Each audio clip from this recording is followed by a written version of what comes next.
തമിഴകത്തെ അടിമുടി മാറ്റം വരുത്താൻ ഒരുങ്ങി തുനിഞ്ഞിറങ്ങിയിരിക്കുകയാണ് പുതിയ മുഖ്യമന്ത്രി.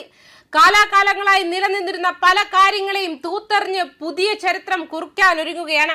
തമിഴ്നാട് ഭരണസിരാ കേന്ദ്രത്തിലെ കാലഹരണപ്പെട്ട പ്രോട്ടോകോളുകളിൽ മാറ്റം വരുത്തി പുതിയ മുഖ്യമന്ത്രി വിജയ്. മുഖ്യമന്ത്രിയുടെ കസേരയിൽ വെള്ളത്തുണി വിരിക്കുന്ന പരമ്പരാഗത രീതിയാണ് അദ്ദേഹം ഒഴിവാക്കിയത്. വെള്ളിയാഴ്ച മുഖ്യമന്ത്രിയുടെ ഔദ്യോഗിക വക്താക്കൾ പുറത്തുവിട്ട ചിത്രങ്ങളിലാണ് കസേരയിൽ ടവലില്ലാത്ത കാര്യം ശ്രദ്ധയിൽപ്പെട്ടത്. കൗമാരക്കാരിയായ പ്രമുഖ കാലാവസ്ഥാ പ്രവർത്തക ലിസി പ്രിയ കംഗുജം പ്ലാറ്റ്ഫോമിലൂടെ നടത്തിയ അഭ്യർത്ഥനയ്ക്ക് പിന്നാലെയാണ് വിജയുടെ ഈ അതിവേഗ നടപടി. മെയ് 14 നടന്ന വ്യവസായ വാണിജ്യ വകുപ്പുകളുടെ അവലോകന യോഗത്തിൽ പങ്കെടുത്ത വിജയ് കസേരയിൽ വെള്ളട്ടവൽ ഉണ്ടായിരുന്നു. മെയ് 15 വെള്ളിയാഴ്ച TAFE chairperson Mallika Srinivasan, vice chairperson doctor Lakshmi Venu എന്നിവരുമായി നടത്തിയ കൂടിക്കാഴ്ചയുടെ ചിത്രങ്ങളിൽ ടവൽ പൂർണ്ണമായും ഒഴിവാക്കിയതായി കാണാം. മന്ത്രിമാർ മുതൽ താഴെത്തട്ടിലുള്ള ഉദ്യോഗസ്ഥർ വരെ കസേരകളിൽ ടവൽ ഉപയോഗിക്കുന്നത് VIP സംസ്കാരത്തിന്റെയും അധികാര ശ്രേണിയുടെയും അടയാളമാണെന്നും ഇത് മാറ്റണമെന്നുമായിരുന്നു ലിസിപ്രിയയുടെ ആവശ്യം. നടപടിക്ക് പിന്നാലെ മുഖ്യമന്ത്രിക്ക് ലിസിപ്രിയ നന്ദി അറിയിക്കുകയും ചെയ്തു. കൊളോണിയൽ കാലഘട്ടത്തിൽ എയർ കണ്ടീഷണറുകൾ ഇല്ലാതിരുന്ന സമയത്താണ് കസേരകളിൽ കോട്ടൺ വെള്ള ടവലുകൾ ഉപയോഗിച്ചു തുടങ്ങിയത്.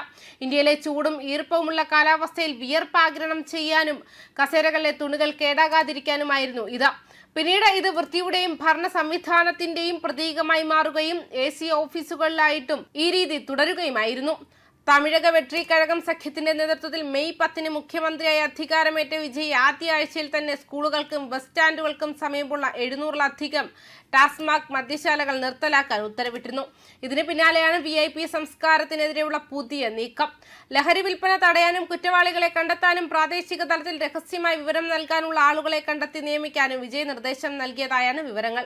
ലഹരി മരുന്ന്, വ്യാജമദ്യ നിർമ്മാണവും വിൽപ്പനയും നടക്കാൻ സാധ്യതയുള്ള സ്ഥലങ്ങളിൽ സ്ഥിരമായി റെയ്ഡ് നടത്തണമെന്നുമടക്കം 14 നിർദ്ദേശങ്ങളാണ് എക്സൈസ് കമ്മീഷണർ ഉദ്യോഗസ്ഥർക്ക് നൽകിയിരിക്കുന്നത്. അതേസമയം DMK വിമത വിഭാഗത്തെ മന്ത്രിസഭയിൽ ഉൾപ്പെടുത്താനുള്ള നീക്കത്തിനെതിരെ കോൺഗ്രസ് MP കാർത്തി P ചിദംബരം രംഗത്ത്. ഇത്തരമൊരു തീരുമാനം രാഷ്ട്രീയപരമായി സർക്കാരിന് ക്ഷീണമുണ്ടാക്കുമെന്നും വിജയിയുടെ പ്രതിഷ്ഠയ്ക്ക് മങ്ങലേൽക്കുമെന്നും കാർത്തി ചിദംബരം ചൂണ്ടിക്കാട്ടി.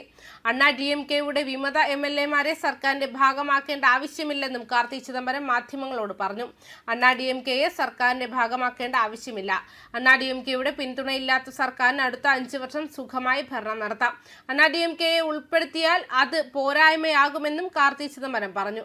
DMKയെ ഉൾപ്പെടുത്തേണ്ട ഒരു കാര്യവുമില്ലെന്നും ജനങ്ങളും പറയുന്നു. ഇതൊരു പരിവർത്തന സർക്കാരാണെന്നാണ് ജനം പറയുന്നത്. അതുകൊണ്ടാണ് കമ്മ്യൂണിസ്റ്റിനെയും മുസ്ലിം ലീഗിനെയും VCKയെയും കോൺഗ്രസിനെയും ഉൾപ്പെടുത്തിയെന്നും അവർ അംഗീകരിച്ചത്. DMKയെ ഉൾപ്പെടുത്തിയാൽ തന്നെ സംബന്ധിച്ച് അത് പൂർണ്ണമായി അംഗീകരിക്കാനാവില്ലെന്നും കാർത്തി ചിദംബരം പറഞ്ഞു. അതേസമയം സമാന അഭിപ്രായവുമായി സർക്കാരിന്റെ ഭാഗമായ VCKയും കഴിഞ്ഞ ദിവസം രംഗത്തെത്തിയിരുന്നു. DMK MLAമാരെ മന്ത്രിയാക്കുന്നതിനെതിരെ VCK general secretary D Ravikumar രംഗത്തെത്തി. ഇത്തരമൊരു നീക്കം രാഷ്ട്രീയ ധാർമ്മികതയെയും സദാചാര ഔചിത്യത്തെയും കുറിച്ച് ഗുരുതരമായ ചോദ്യങ്ങളാണ് ഉയർത്തുന്നതെന്ന് അദ്ദേഹം ചൂണ്ടിക്കാട്ടി. തമിഴ്നാട് നിയമസഭയിൽ നടന്ന വിശ്വാസ വോട്ടെടുപ്പിൽ വിജയ് നേതൃത്വം നൽകുന്ന TVK സർക്കാരിന് അനുകൂലമായി 25 DMK MLAമാരാണ് വോട്ട് ചെയ്തത്. 108 അംഗങ്ങളുള്ള TVK നേതൃത്വം നൽകുന്ന സർക്കാരിന് അനുകൂലമായി കോൺഗ്രസ്, CPI, CPM, VCK, മുസ്ലിം ലീഗ് എന്നീ പാർട്ടികൾക്ക് പുറമെ DMK വിമത MLAമാരും വോട്ട് രേഖപ്പെടുത്തിയതോടെ ആകെ 144 MLAമാരുടെ പിന്തുണ ലഭിച്ചിരുന്നു. ന്യൂസ് ഡെസ്ക് കർമ്മ ന്യൂസ്.